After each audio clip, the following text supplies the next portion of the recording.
Often in ministry, we have some significant decisions to make, and we need to gather data that will help us with making a good decision. The results from a well-designed survey can actually help us to clarify next steps for a program or ministry. One of the most helpful graduate level courses that I took was an entire course on how to write surveys well. I want to share several tips that I learned from that course and from over 20 years of writing surveys for the organizations I've served. The first tip is to make sure that your survey has a clear purpose. If you can't state the purpose of the survey in one sentence, do not proceed with the survey. You'll be wasting your time and the time of those who do it. Step number 2, or principle number 2, is to craft every question so that it serves the overall purpose of the survey. When I'm designing a survey, I will actually write notes in the margin as to how each question serves the overall purpose of the survey. That way you stay on task, on topic, and every question then contributes to accomplishing your survey purpose. Tip number 3, keep your questions short and to the point. We know that people's time is very precious, so make sure that every question is concise and easy to understand. They shouldn't have to, read the question and then try to figure out what you're asking, okay? It needs to be straightforward and clear. This will also help to ensure that they are actually answering what you are trying to ask. Number 4, I like to include open-ended questions. Multiple choice or yes/no questions can provide information about general trends. That can be really helpful.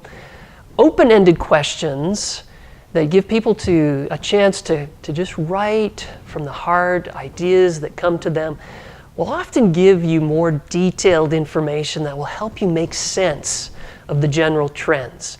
This type of qualitative data is often deeply personal and meaningful. It's where the survey results get rich.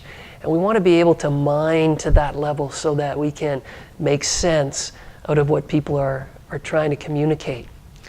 Number 5, if you use a rating scale, make sure you give equal weight to positive and negative assessments.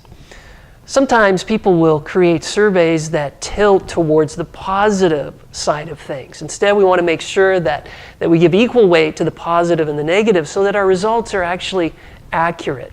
So here's an example with a 5-point scale. 1 could equal poor, 2 is fair, 3 is average, 4 is good, and 5 is excellent. Tip number 6, pilot test the survey. We don't want to send out a survey to the masses that hasn't been tested because it may fail at certain points. So test your survey with a few people before you send it out to your target group, and then ask the pilot group for feedback so that you can make the survey even stronger. Number 7, give people advance warning. When possible, let people know ahead of time that the survey is coming. This will get them thinking about it and will actually increase your rate of return. Number 8, give people the opportunity to do the survey online. I would highly encourage you to use an online survey platform like SurveyMonkey for your surveys. It greatly simplifies data collection and assessment. However, it's also good, if possible, to include a paper option for those who are not inclined to do surveys online. Number 9, add an incentive for doing the survey. People are often more willing to do a survey if there's a chance that they might win something. It doesn't have to be huge. A $20 or $25 gift card is often sufficient. Number 10, set a survey completion date. Do not leave your survey open-ended. People are much more likely to do surveys if there's a sense of urgency to do so. I like to go with 1 to 3 weeks in terms of a deadline, depending on the situation. Number 11, remind people. You'll find that your rate of return will go up considerably if you remind people about doing the survey. Doing it in a personal way, like a personalized email, will often increase the rate of return even more. Number 12, moderate your expectations regarding participation. in your survey. Even though we would love to see a huge return, the truth is that the average return rate for surveys is about 10%. However, if you follow the tips in this talk, you'll actually see a higher rate of return. Number 13, look for themes and discrepancies in the responses. It's important to look for themes, okay? So what are people saying repeatedly across survey responses? But we also want to include outlier comments that might point our group in a new and productive direction. Number 14, involve others in interpreting the data. You and I have biases, and this can lead to inaccurate interpretations of the data.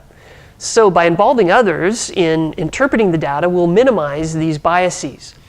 For example, sometimes I will do a preliminary assessment of the data and then have others take it from there. And finally, number 15, provide a summary. Make sure that you do provide a summary of the survey findings. The survey participants and others will be much more likely to act on the recommendations that emerge from the survey if they know that the survey has been instrumental in shaping those recommendations. Writing surveys well is both a science and an art. When we do it well, we're much more likely to get people to do the survey and to get results that will help us make better decisions.